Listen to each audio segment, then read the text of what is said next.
Hello and welcome to Empowered Learning. This video will be about estimating the area under the curve of a function by using what we call Riemann sums. So before we get started here, the first thing that I want to mention is that if you're studying calculus at this point, you're at a point in the subject to where you're starting to make the transition from using applications of derivatives to now figuring out what an antiderivative is, which is just taking the derivative backwards. But also you're in search of, well, if I take a derivative backwards, what is the meaning of that?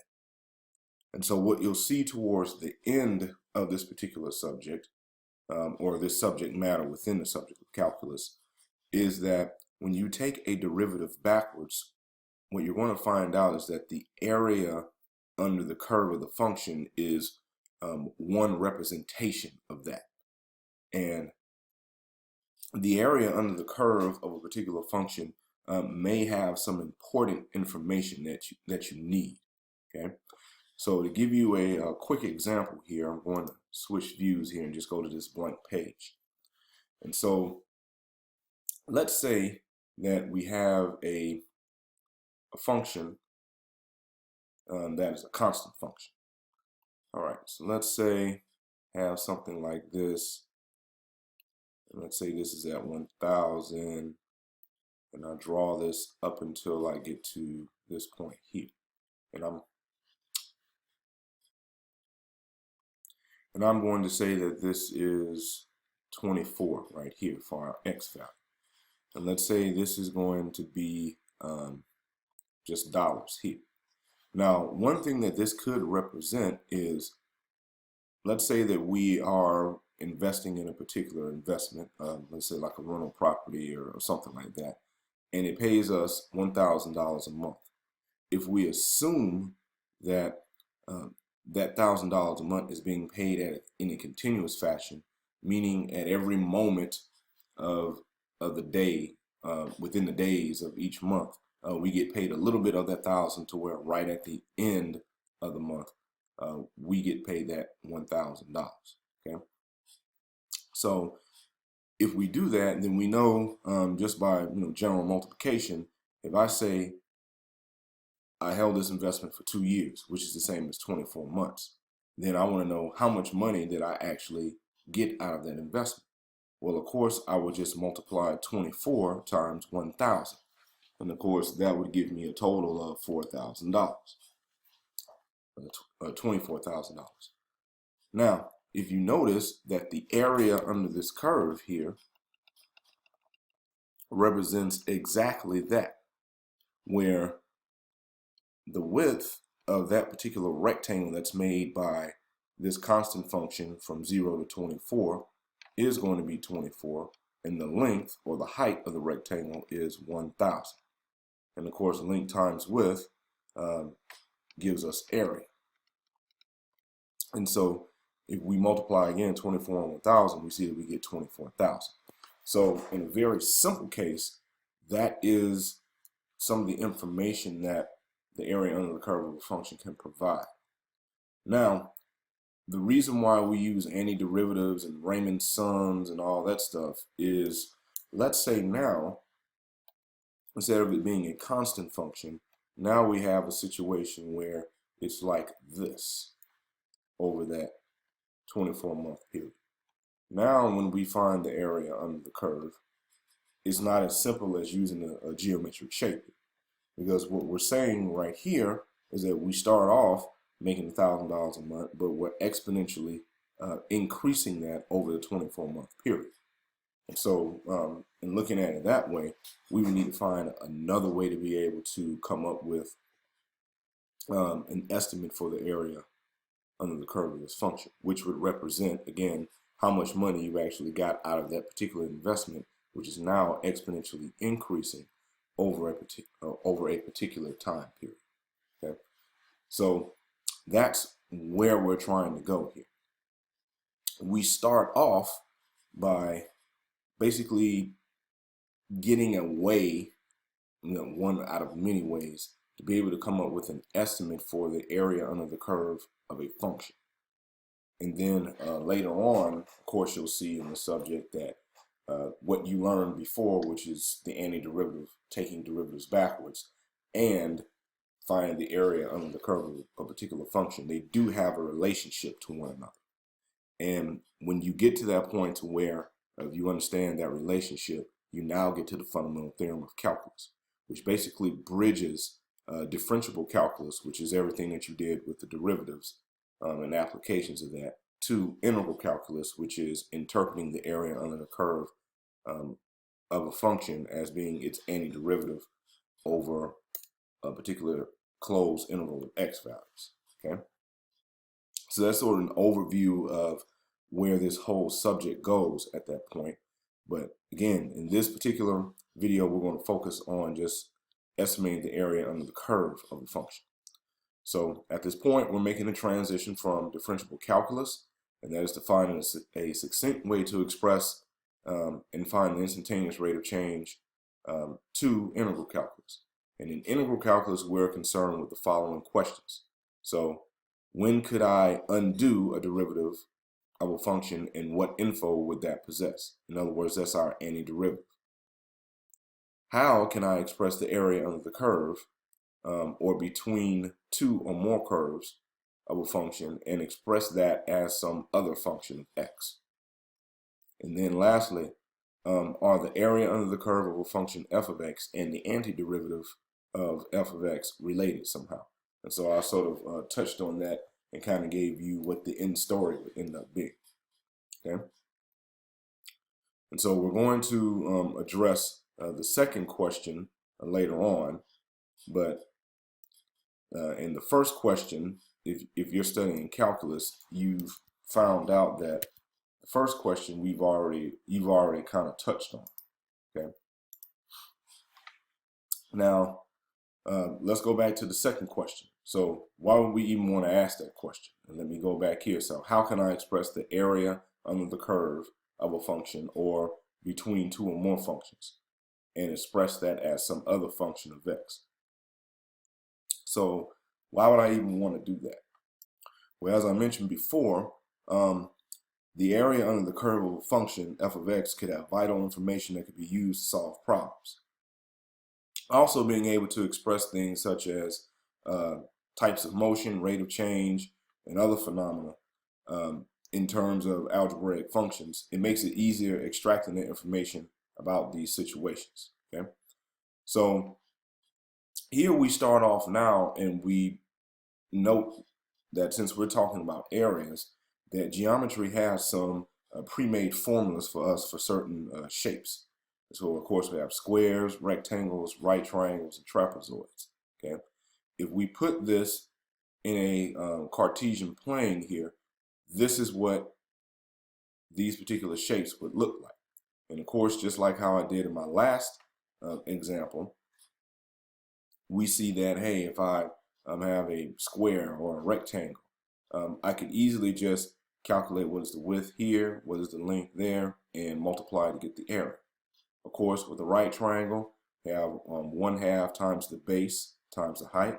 And of course, if we had a trapezoid here, then we would just figure out what x1 is, x2 is, b1 and b2, and then from that point figure out what the area under the curve would be of this. And so this tells us that whenever we're taking an estimate of, let's say, a constant function in this case, or a line that has a negative slope in that case, or a piecewise function in this case, it's kind of easy to figure out what the area under the curve is. Okay. Now, if we had shapes like this, however, in other words, functions that look like this over a particular closed interval of x values from a to b, then that's a little more hard to do. Because, of course, none of these shapes, as I call it, fit any of these profiles here. So we have to find another way to be able to do that. Now, luckily, what we're trying to do is make this as simple as possible and not as hard as possible. Okay, and so we see that these areas aren't as easy to calculate as areas A1 through A4. Okay, and what I mean by that is these areas here, A5, A6, A7, are not as easy to calculate as these because we don't have geometric formulas to help us out. Okay? Now, we could look at areas A5 through A7 by using the areas of shapes that we already know. And so what we're going to be doing here is, since the rectangle is probably the most simple to use out of all of these, that's what we'll use. And so the idea here is that we want to, let's say for area A5, we want to come here and let's say we get some rectangle here, and we're going to stuff a rectangle there, and then we'll come and stuff another rectangle there, and then come and stuff another rectangle there. And the more rectangles we can theoretically stuff under this area, the more accurate of an estimate we can get. And so that's what we're going to be trying to do here. So we want to consider the area under the curve of this particular function here, okay? And so we want to consider it under the closed interval from 1 to 5. Now, if we attempt to estimate the area under this curve using 4 rectangles, this is what it would look like. And of course, let me scroll up some here. This is what would be, in this case, in a left endpoint estimate, or if we actually added up these areas, it would be a left-hand sum where we're using 4 rectangles, or a left-hand Riemann sum using 4 rectangles to do that. And here this would be a right-hand Riemann sum using 4 rectangles to do that. And if you notice here, since this particular function is concave down for the portion of x value, for the interval of x values that we're looking at, this ends up being an underestimate. And of course, we know that because of all of this white area here, okay? So because our rectangles are so fat, without having a better way to put it, we're missing this area here. Now, of course, with the right endpoint estimate, since it's concave down, then it's an overestimate. And so we see that because we have all this here. So this estimate would give us something that is too large. Now, one of the things I want you to notice is that when I say a left endpoint estimate or a left-hand Riemann sum, notice that the height of the rectangle here goes from left to right to be able to form that top. From left to right, and from left to right, from left to right. And here you're going from right to left, from right to left to form the top of those rectangles. Now we're going to see that that actually plays a part in being able to properly calculate these estimates. And so we have to know what particular x values to use when we're doing a left endpoint estimate and what to use when we have a right endpoint estimate. Okay? And in both of these cases, we see that if we add up these areas here, it's going to give us an estimate of what our original function A5 was here. Okay? All right, so let's scroll back down here. And so just like I was saying before, the graph for the left endpoint estimate and the right endpoint estimate is going to give us an estimate, and of course the actual area would be in between. Okay. So now to find out what those estimates actually are, of course we could use the area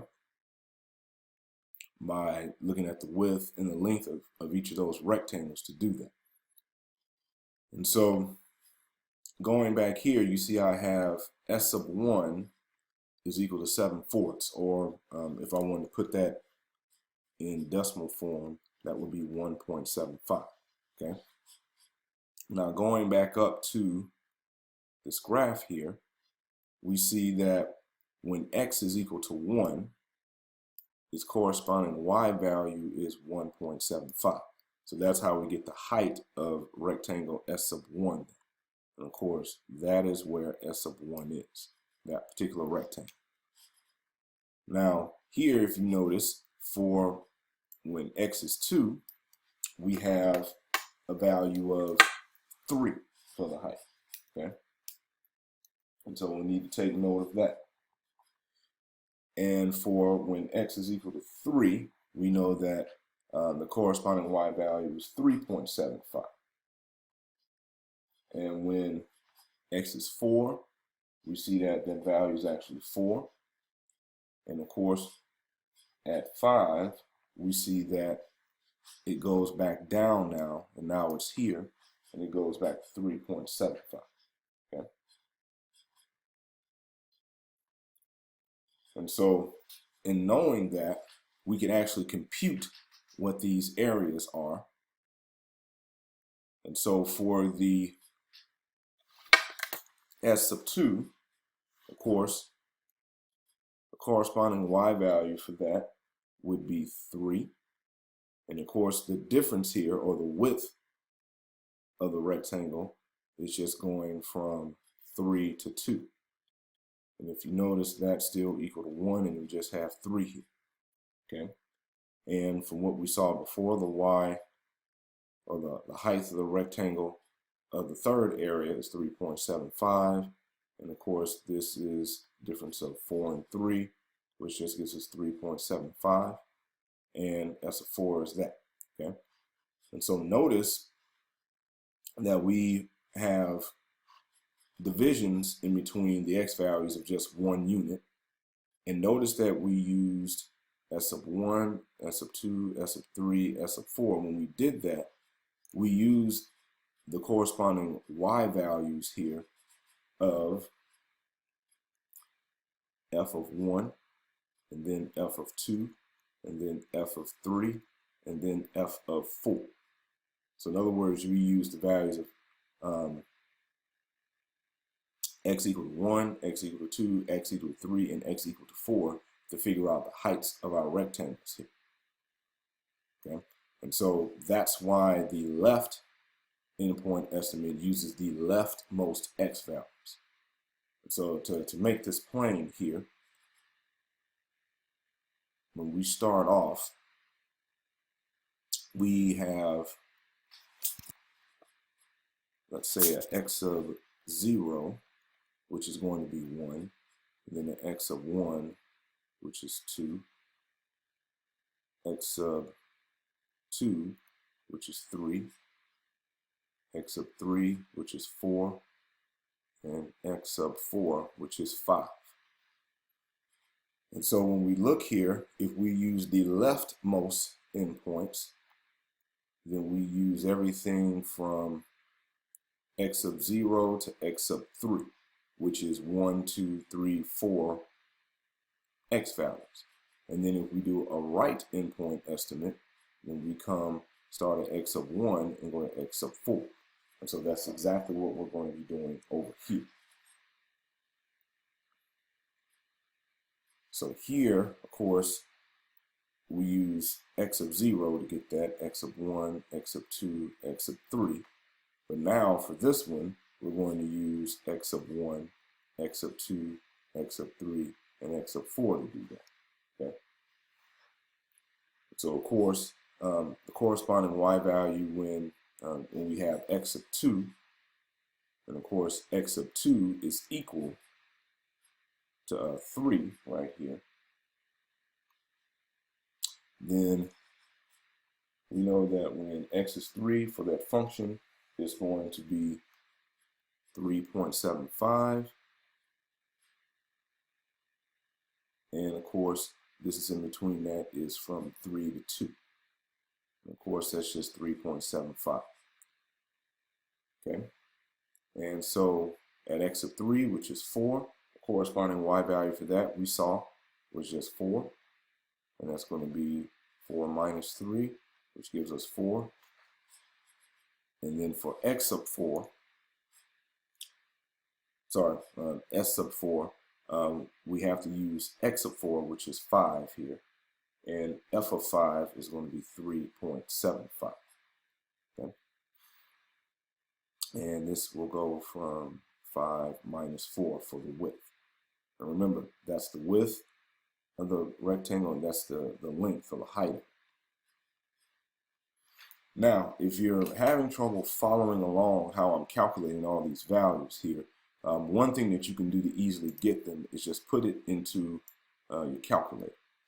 So here, what I've done is I've typed in what this function is, and then here I can use the second calculate option to just figure out what these values are, okay?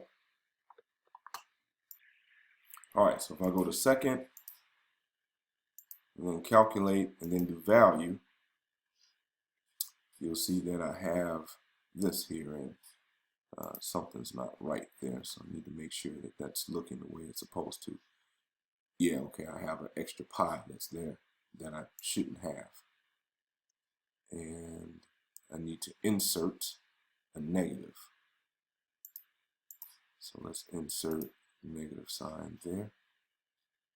And I think now, when we graph it, yeah, that's how it's supposed to look. So now let's do that. And so now here, I know for s of 1 again, I know I'm going to use the value of x of 0, which is 1. So if I plug in 1, you see I get to 1.75. If I plug in 2, you see I get 3, which is here. And when I plug in 3, you see I get 3.75. And when I plug in 4, you see I get 4 here. Okay. And so again, moving over to the right-hand sum, if I plugged in 5 for x, you see I get a 3.75 again. So this is an easy way to get those values. And so all we have to do once you do all that is just add everything up. Okay. So I'll go ahead and remove this now. And now if we just come and add all these numbers up here, we'll get our estimate. So for the left-hand side, we have 1.75 and 3.75, so that's 4 plus another 1.5, which is 5.5, and then we have 7 here. So we have basically 5.5 plus 7, which is 12.5. And of course, this will be square units. Over here, we have 3.75 and 3.75, so that's 6, 7.5, and then we have 4 and 3, which is another 7, so that would be 14.5.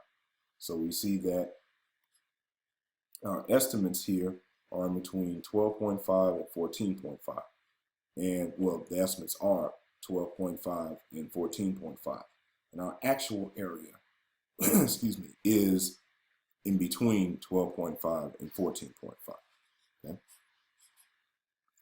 All right, so moving on here. Again, we want to note that the values of x that we used here were 1, 2, 3, 4, and 5, and these are called the endpoints. As I described before, the leftmost endpoints were 1, 2, 3, 4, and the rightmost endpoints were 2, 3, 4, 5.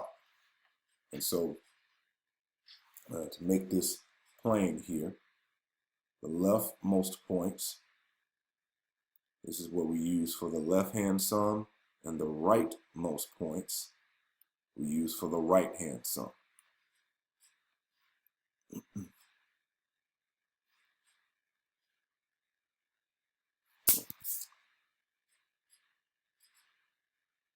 All right. Now, other things that we want to note here is that whenever we're looking at the areas S of 1 through S of 4, we could calculate this by rewriting the area as, in this case, length times width, but the length is the height of the function at the particular x value that we were talking about, and the width is the difference in x values in between each of them. So let's say the difference in between 2 and 1 was 1, 3 and 2 was 1, 4 and 3 is 1, 5 and 4 is 1. Okay, and so this is our formula that we use to figure out what is going to be our delta x, or the width of our rectangle, based upon what is our starting and ending x value, as well as how many rectangles that we want to stuff under the curve of the graph. Okay, and so here n represents the number of rectangles, or it is interpreted as number of subintervals. So it's interpreted either way. Okay, and they both mean the same thing. If we look down here, our x sub I, we have a nice recursive way to write what the x sub I is. And so if you notice, we started off with 1 here. So that's why the x sub 0 would have been 1 plus, and then, of course, I is 0 at that point, and then times delta x, which we knew was 1. So that's why the x sub 1 was, x sub 0 was 1. But x sub 1, the I is now 1, and the difference is 1. And so now that's why that's 2. And of course, if we keep on going, we see that this would be 1 plus 2 times 1, and that would be 3. So that's how I was able to label the x sub 0 all the way to x sub 4 as 1, 2, 3, 4, 5. Okay. So, of course, moving on here, you see now, this is how we actually got the delta x to be 1. And here, this is how we listed all these values in terms of x sub 0 to x sub 4. And of course, the left endpoint estimate could just be written as a sum of all of these areas. And you see that delta x is in every one of those, so we factor that out. And then it's just a matter of figuring out the height of each of the rectangles times the width. And of course, the width of all of them is the same. And this is how we could write that in summation notation. And of course, in terms of n, we would write it this way, where we know that our n was 4, we needed 4 rectangles. But since we're using the leftmost x values to get that estimate, we have to stop at x sub 3. And so that's why you see the n minus 1 there. If we do the right endpoint estimate, of course, this is how it will look. The only thing that's changed now is instead of starting with an x value of x sub 0, now we start at x sub 1. Okay? And we go on to x sub 4 here. We still factor out the delta x. We just find the height of the height of the function at these x values here. And of course, from that, we could rewrite it in summation notation this way, where we're starting at I equals 1 instead of I equals 0, like we did up here. And we end at n right here instead of n minus 1, like how we did up there. And of course, we see that that's how this ends up being 12.5 units and 14.5 units. Okay? So I wanted to formally show that. So now we see that we could estimate area under the curve of a function by using left endpoint and right endpoints. And this is a good time to mention that we're not restricted to only using what we call left-hand sum or right-hand sum estimates. Okay?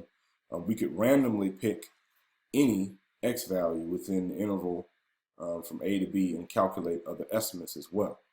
And so when we do this, this is what's called picking a sample point. Okay? And so here, if we wanted to get another estimate by just using these random sample points, and what I mean by that is for our function, we're picking another x value that is in between the subinterval, but not necessarily on the ends. Okay, and so I'll go back to the original graph here to make my point. All right, so whenever we do a sample point estimate, basically what we're saying is instead of picking, let's say, all these values for a left endpoint estimate, or all of these x values here for a right endpoint estimate, we actually want something that's in between them.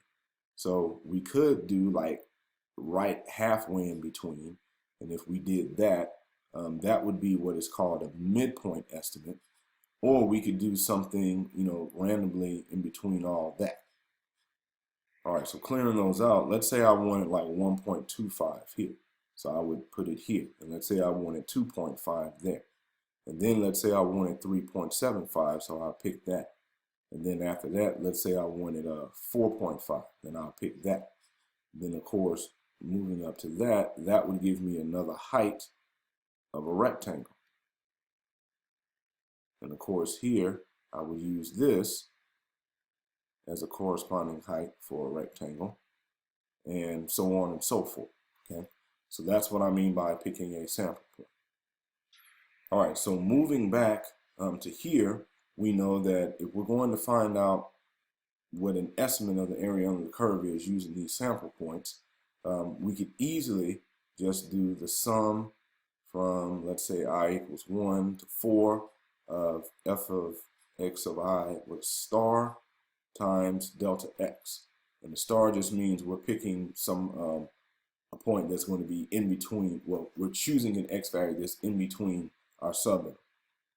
And so for here, we'll just basically have f of x of 1 star plus f of x of 2 star plus f of x of 3 star plus f of x of 4 star.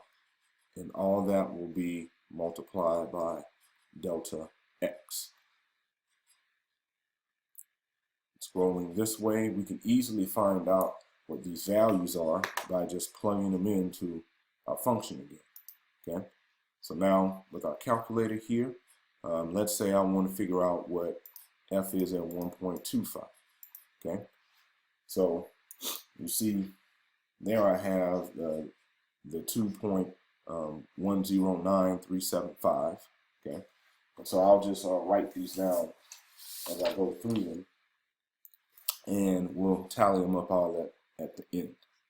Okay, and so then for 2.5, we get 3.4375, and then for x of 3, that's 3.75, we get 3.984375, and then at x of 4, which is 4.5, we get 3.9375.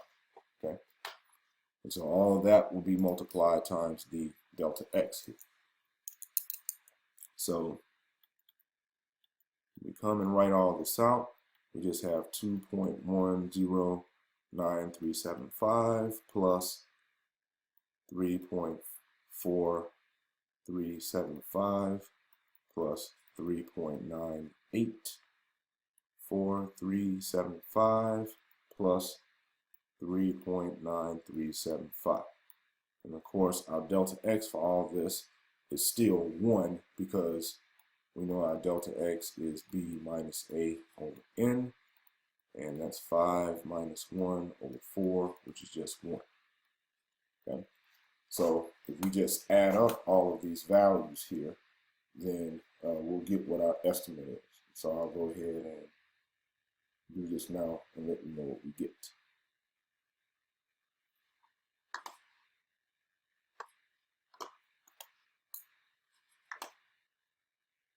So once you add all that up, you get 13.46875. And if you notice, this value here is definitely in between 12.5 and 14.5. And of course, remember that was our left-hand sum estimate, right-hand sum estimate. Okay. So in summary, so we have this, and of course, this is a little different only because when I did it this way, I actually used the exact fractions instead of approximations from the calculator. So that's why this is a little bit off there. Okay. So now we want to talk about how do we find a precise value for A5. And there are two ways we could go about doing this. One way is to increase the number of rectangles that we stuff under the curve of the function within that closed interval of x values. And another way is to utilize a standard formula that will let us derive that. And so we're working on choice 1 here. by stuffing rectangles under the curve of a function at or in between some closed interval, x values. What you're going to be working toward as you study this subject is basically using the standard formula called the antiderivative to be able to do that same calculation. Okay? And so if we stick with choice 1, if you notice here, we now have a situation where instead of stuffing 4 rectangles, now we have 8. Okay? And if we were to stuff 8 rectangles, then of course you see that our estimate would get better. And now our delta x, which is going to be the width of our rectangles, now is cut to 1/2 instead of 1. And here are all of our endpoints for our subintervals listed here. And of course, if we want to do a left-hand sum estimate, we would use everything from x sub 0 onto x sub 6 to be able to come up with that. Okay? And so now what we'll do is go ahead and calculate what that estimate will be. All right, so let's go ahead and calculate this. So the first thing I want to go ahead and point out is that most of these we know. Okay, so we know what f of 1 is, what f of 2 is, what f of 3 is, and what f of 4 is. What we don't know is f of these particular values. So we'll need to find that. So let's start off by saying this is a summation from I equals 0 to n minus 1, which will be 7 in this case, of f of x sub I times delta x. And so when we do that, of course we know that this is just going to be f of x sub 0 plus f of x sub 1 plus f of x sub 2 plus f of x sub 3. And we keep on going. That's 4, 5, 6, and 7. And all of that is going to be multiplied times delta x. Okay. And so now we'll just bring our trusty calculator back and calculate these values. So again, turn this on, and we already have this on, so we can just run through these again. Of course, at 1, we know it's going to be equal to 1.5. And as I'm saying these, you may want to write these down, jot them down, so that we can do it all together at the end. So f of 1 is 1.5. 1.5, when we plug that in, it's 2.4375. And we'll just keep on going. At 2, it's at 3. At 2.5, it's at 3.4375. At 3, we have 3.75. At 4, we have 4. Oh, we forgot. Did we forget 3.5? So at 3.5, we need to get 3.9375. So we need that one as well. And then, of course, then we do 4. And then we do 4.5, which is 3.9375. Okay. So we have all those values there. So I'll just go ahead and write them in. So we know on this next step, and I'll just kind of carry this over. And we know that we have 1.75 plus 2.4375 plus 3 plus 3.4375 plus 3.75 plus 3.9375 plus 4 plus another 3.9375. And all of that now will be multiplied by our delta x, which in this case is 1/2, and we saw that up here. Okay, and I also went ahead and added in the x sub 8 just so that we know what that was. All right, so now if we add all this up, we see that this ends up being 26.25, and all that times 1/2. And of course, when we divide that by 2, we just get 13.125, or if you want to put it as a mixed number, 13 and 1/8. Okay, and so of course we see from here that 13.125 is definitely another underestimate, but it is not quite what the actual area is. But again, we're just using what we call Riemann sums to get estimates. Okay. And so now we see that we got a better estimate, something closer to what it actually is, if we stuff more rectangles there. But what if we try to stuff 1,000,000 rectangles there, okay, or a billion rectangles? Then of course that particular estimate would be much better than what we're currently dealing with here, or what we're currently seeing. And of course, in an ideal world, we would like to stuff an infinite amount of rectangles in between 1 to 5. And so it turns out that we can do precisely that if we evaluate the limit of our sum of rectangles formula as n approaches infinity. And so if you remember, if you're studying calculus, that you start out studying the notion of a limit. And what a limit is basically an operator that is trying to communicate the behavior of a particular function as you approach some particular x value. In this case, we're trying to find out the behavior of the sum of the areas of rectangles as we approach an infinite amount of those rectangles we can stuff in between a closed interval of x values. Okay. So if we move on here, if we did a right endpoint infinite sum of that, then this is what it would look like. And so of course, this R sub n is just saying a right endpoint estimate, a right-hand Riemann sum at so many rectangles or so many subintervals. In this case, as n approaches infinity, we just take the limit of all of that. And of course, on the left endpoint, the only thing that's different now is, of course, we have this index change. But if you're stuffing an infinite amount, it really doesn't matter. If you're using sample endpoints, like here, then of course it can just be random x values in between each of the subinterval points there. Okay.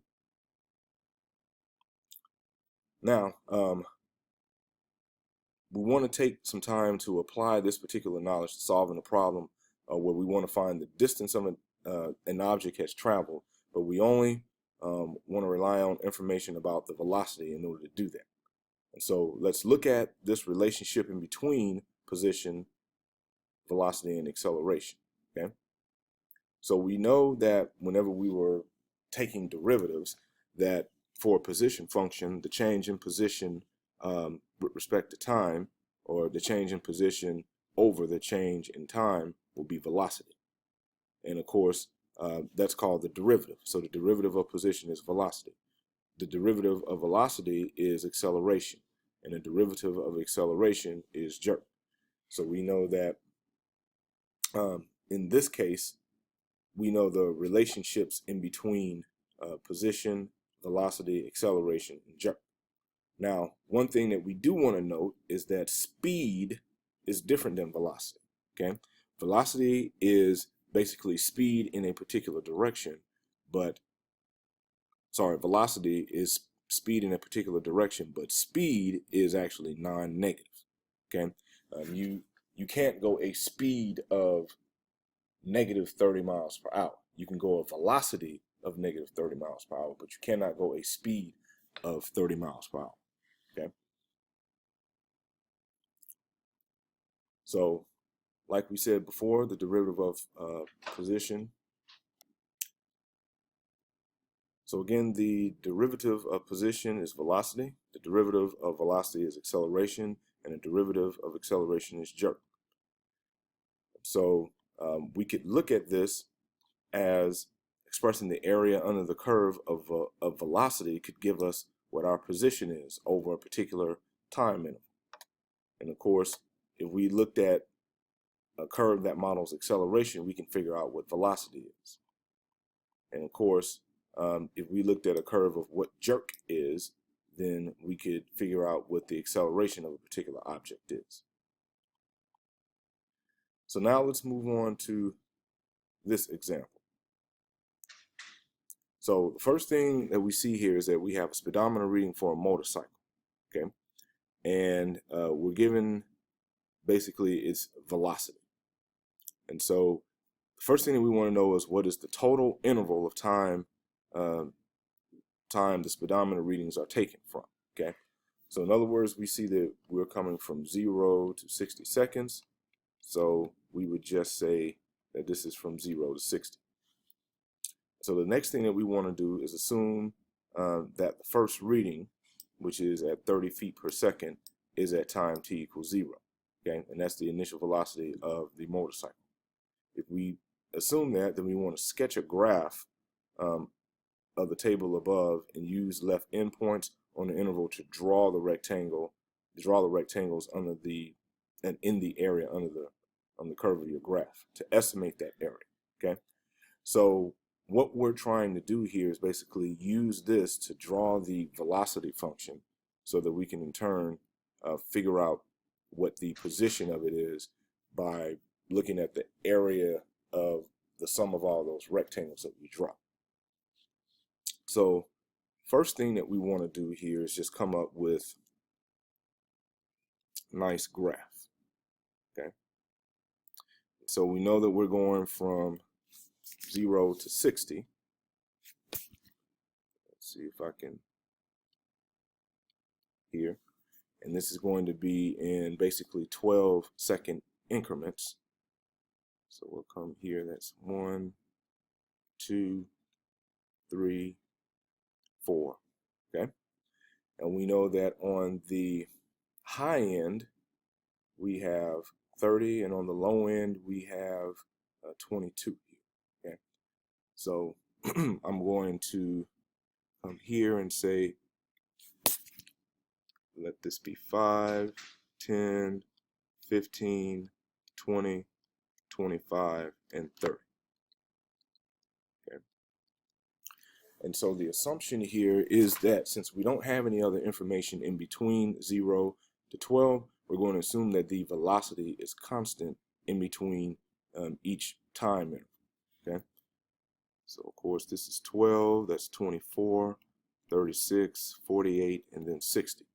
So we start off, we know that at time t equals 0, that we have an initial velocity of initial velocity of 30 feet per second, and that's going to go on until we get to 12 seconds there. So how I'm going to do this is we would start here and go in this direction until we get there. And of course, that is one rectangle. At 12 seconds, now we're at 28. So that would be a little bit below, which would be, let's say, about here. So we're going to start there and keep going till we get to 24 seconds.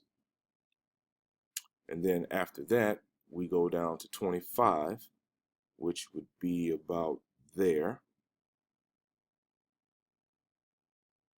So we'll do that, draw that. And then at 36, we go down to 22. So this is 25, that's 20. So 22 would be a little bit above that. So we'll say about right there. And we'll draw the top of that rectangle. And let's get rid of some of this. And just do the little dots there. And of course, for 48 seconds, we see that we're at 24. So if this is 25, then 24 would be slightly below that, which would be about right here. So we'll rise up a bit and do that. And so notice that for each of these estimates, we're really starting from the left and going to the right as far as drawing the top of the rectangles. Hence why we're using these x values here, the leftmost ones, for the left endpoint estimate there. Okay. And so now we have A1, A2, A3, A4, and A5. And if we calculate the area of all of these rectangles there and sum them up, then that will give us an idea of how far the motorcycle went from time 0 to 60 seconds. Okay. And of course, let's label this, that's time and that's velocity. So that is what our left endpoint estimate graph of velocity looks like. Now, we want to do the same thing here, but now we want to do a right endpoint estimate. And so I'm actually going to do that right next to it here. So we'll say left and sum estimate here, and I'll make another graph and actually do that right here.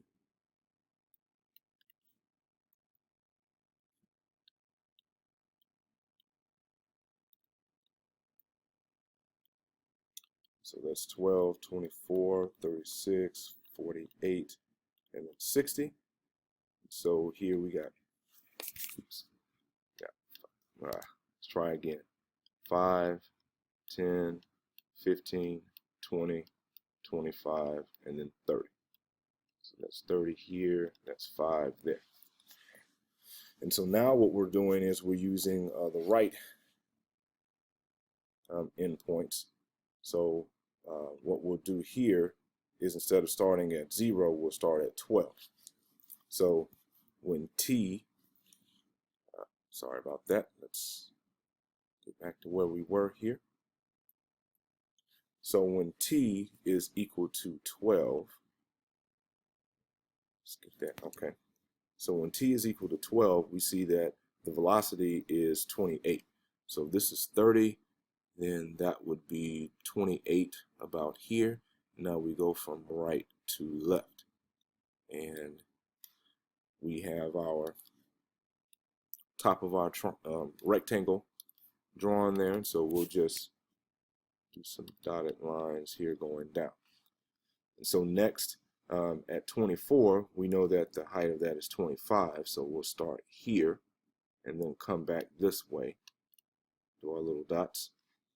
And then the next at 36 is 22. So this is 20, so 22 would be about right there. Draw that, go back, and then do the dotted.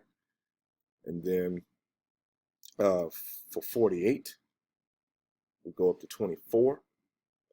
And 24 would be right under here. So let's move it down just a little bit. Go like that. Dots. And then, of course, the last is 60. At 60 is 27. So this is 30, and that's 25. So 27 should be somewhere along right here. So we draw the top and move that down. And so now we see if we summed up all of these areas. So we got, what is it? 1, 2, 3, 4, 5. So this would be first area, second, third, fourth, and then fifth. Okay. And so if we added up all these areas here, then we would get an estimate of how far the motorcycle traveled if we're doing a left endpoint estimate, and this is what it would be if it was a right endpoint estimate, or right-hand sum as I'm calling it there. Okay. All right, so moving on, we want to estimate the area under the curve for parts B and C. So basically what we will do here is for the left-hand estimate, we will basically compute the areas of the rectangles there. So to make sure that we kind of understand what's going on here, I'm going to write the numbers on top to make it easy.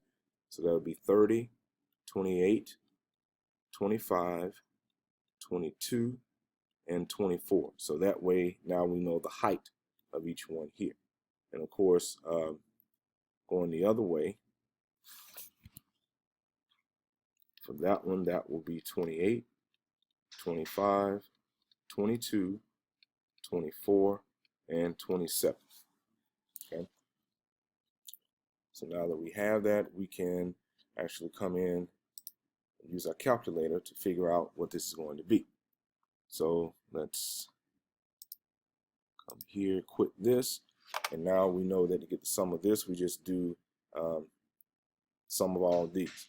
We know that each subinterval is a length of 12, so all we have to do is add these numbers up and then multiply everything by 12. Okay, so that's the equivalent of saying for this particular area, we're going to do the sum from I equals 0 to n minus 1, in this case, which would be 4, of f of x of I times delta x, where your delta x in this case is 12, because, of course, we have, and I'll go ahead and come over here and do that. We have 60 minus 0 over 5, which, of course, is just 12. And our f of xi is just the height of the rectangles there. So, all right, so now all we have to do is just add this up. So,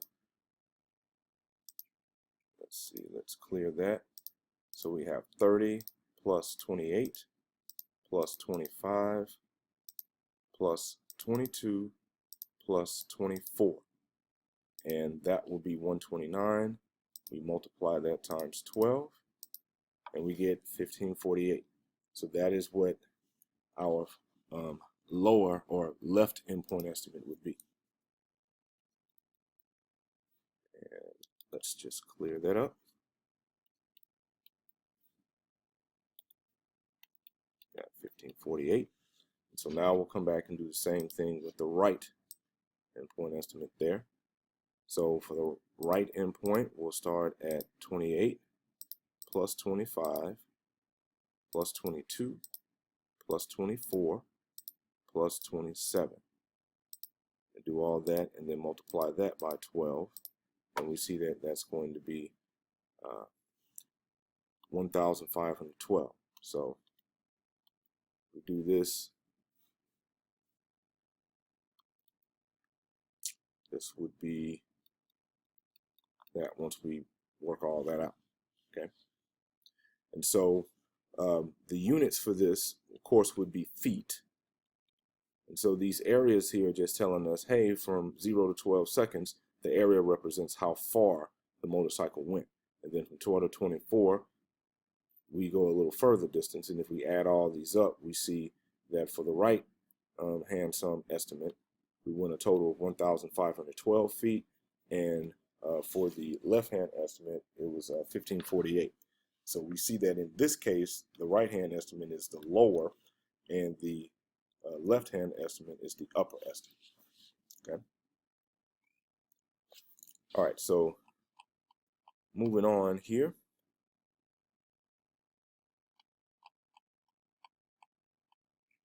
So how would we interpret the calculations? Okay, of course, we know that 1512 and 1548, this is how far the motorcycle went.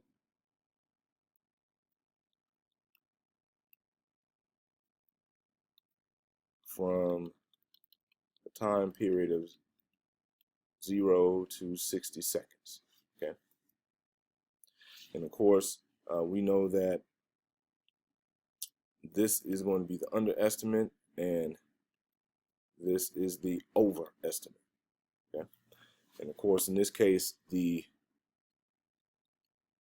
R sub 5 there, if I remember correctly, let's go back and just be sure. So the right hand estimate, so this is the R sub 5 right here. That was the lower estimate, and this is the L sub 5. That was the upper estimate. So we can come back here now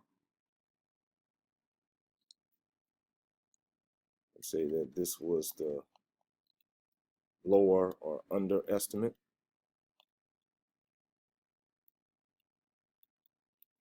And L5,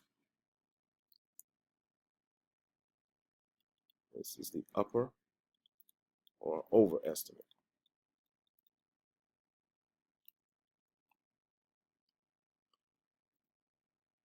All right, it says, now how can we express the distance of the motorcycle traveled if you could record an infinite number of speedometer readings during this time? And how would you express using an infinite amount of rectangles to measure that? Okay, so basically we would just do limit notation. So one way that we could do it is, let's say if we wanted left-hand point estimate, it would just be limit, as in approaches infinity, of summation of I equals 0 to n minus 1 of f of x of I times delta x. And for the right endpoint, use the same limit, but now, oops, that didn't turn out so good. And let me erase that as well.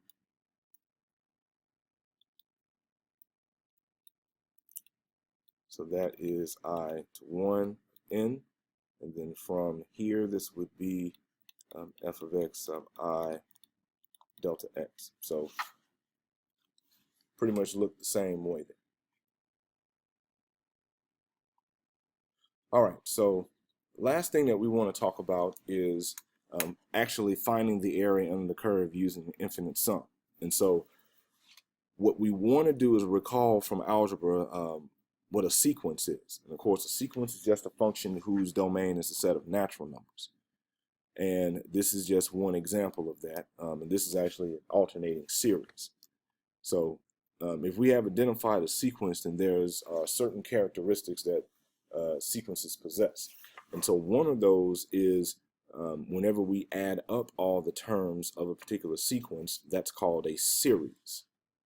And so if we do a finite, if we add up a finite number of those elements together, we have some rules based upon the patterns that we see of what the sums will be. And of course, to start off here, we have the basic, linear transformation ones, which is, hey, the sum says we have two sequences, which we say a sub k and b sub k. If we want to add up the first n terms of each of those sequences, that's the same as saying, all right, we want to add both sequences together and do the summation of the sum of both of those sequences there. Okay, so the difference, sort of the same thing. If we want to figure out the sum of the difference of both of these sequences, we can just do it separately and then get the answer. If we have a constant that's involved, we can pull that out. And so a lot of times when you see me doing this with the delta x is a constant. So I could actually take the delta x there and put it outside of the summation sign. And of course, the constant rule, anytime we take a particular constant and keep adding it to itself, we know that that's the same as addition. I'm sorry, multiplication. Okay, because multiplication is just repetitive addition. Now, what we're actually going to use is some of these formulas. So we know that if we have the first n integers added up, and really we'll be talking about natural numbers in this case. So like this is saying if I had 1 plus 2 plus 3 plus 4 plus 5, and if I wanted to add up, let's say like the first 100 numbers, this is a formula I can use for that. So the first n squares, so let's say if I wanted to add 1 squared plus 2 squared plus 3 squared plus 4 squared, then if I wanted to find, let's say, the first 100 squares, I could use this formula. And all I would have to do here is plug in 100 for n, and I can figure that out. For here, if I wanted to find the first 50 consecutive integers being added to one another, I can just plug in 50 and I would know what that answer is. And again, for this one, this is the sum of the first n cubes. If I wanted to know what 1 cube plus 2 cube plus 3 cube, and I kept on going, then I would use this formula. So again, if I wanted to find the sum of the first 100 cubes, I would just use n there. All right, so now what we want to do is use that knowledge to be able to find out what is the area under the curve of x squared from x equals 0 to x equals 1. And so what you see here is I've actually drawn that function there from 0 to 1, and we see that we have this area under the curve that's here. And how we're going to figure out what that exact area is we're going to stuff an infinite number of rectangles that looks like this one. And what I've done here is blown up the rectangle so that you can see, since we're trying to stuff an infinite amount, we need to be able to put everything in terms of I and n. So since we know that our A is equal to 0 and our B is equal to 1, then my delta x here, and you see it right here, is just going to be 1 divided by n. So that's where I get this from. Because if we just do this and say 1 minus 0 over n, we get 1 over n. So that's what the width of each of these rectangles that I'm going to stuff under here. Okay. Now, of course, the height is going to be f of whatever the x values look like. And if you remember, we talked about x of I being a plus I times delta x. And if our a for this is 0 and our delta x is 1 over n, then we get I divided by n. So that's how I get that. So once we know that we can model these rectangles that look this way as a width of 1 over n and a height of f of I divided by n. And so since our function is x squared, we can just plug in I divided by n into that, and we end up getting I squared divided by n squared. So when we calculate this, we see that if we want to do a right-hand sum for this, we start at I equals 1 to n, and this is the f of I divided by n, and this is the delta x. And so now our goal here is to rewrite this in a way to where the summation, we get everything in terms of n, and then after we do that, then we take the limit as n approaches infinity and evaluate it. So we see at this step, if we just square I and then square n and then multiply by 1 divided by n, I have I squared divided by n cubed. In the summation understands I as its variable. So if you see that I factored this out, the 1 divided by n cubed looks like a constant. So that's why you see it outside the summation sign here. For what's left, we know that we have a pre-made formula for the sum of the first n squares. Okay, and I'll go back to that quickly so that you can see what that is. So here, the first n squares, we know that this is the formula for that. So when we come, we're going to replace all of this with that formula. Okay, so that is what we see here.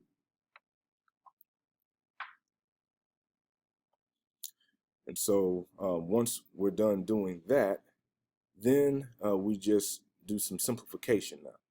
So we see that this n and that n cubed reduces to 1 over n squared. And then we have the rest of this here. And actually, this is a mistake, but that shouldn't be there. It should be like that. And so, yeah, so once we have that, we end up with n plus 1 over 2n plus 1, all n plus 1 times 2n plus 1 divided by 6 plus n squared. And so from here, we are wanting to break this up in such a way to where we could have something that has some number divided by n. So we know that if we plug in infinity for n, 1 divided by infinity would approach 0. Okay, and that's a basic limit property that we know. So once we have everything in terms of n, then we just go do the limit, and you see how I take the 1/6 out, and I split my n squared here as n times n, so that I could have it with this factor and that factor, have an n with each of those, so that they can be rewritten this way. And so from that point, of course, life is easy because all we have to do is plug in infinity for n right here and here. And we know that 1 over infinity approaches 0. We just get these constants left, and our answer ends up being 1/3. So we see that the exact area, if we stuff an infinite number of rectangles under the curve of x squared from 0 to 1 will actually end up equaling an area of 1/3, and of course that would be square units there. And so I know this video was long, but it has a lot of good information in it, and I hope if you couldn't watch it all at once that you at least took it in breaks, but I wanted to present everything as one so that you kind of see everything all together. And hope you enjoyed it, hope this helps, and I will be recording the next video soon. Take care.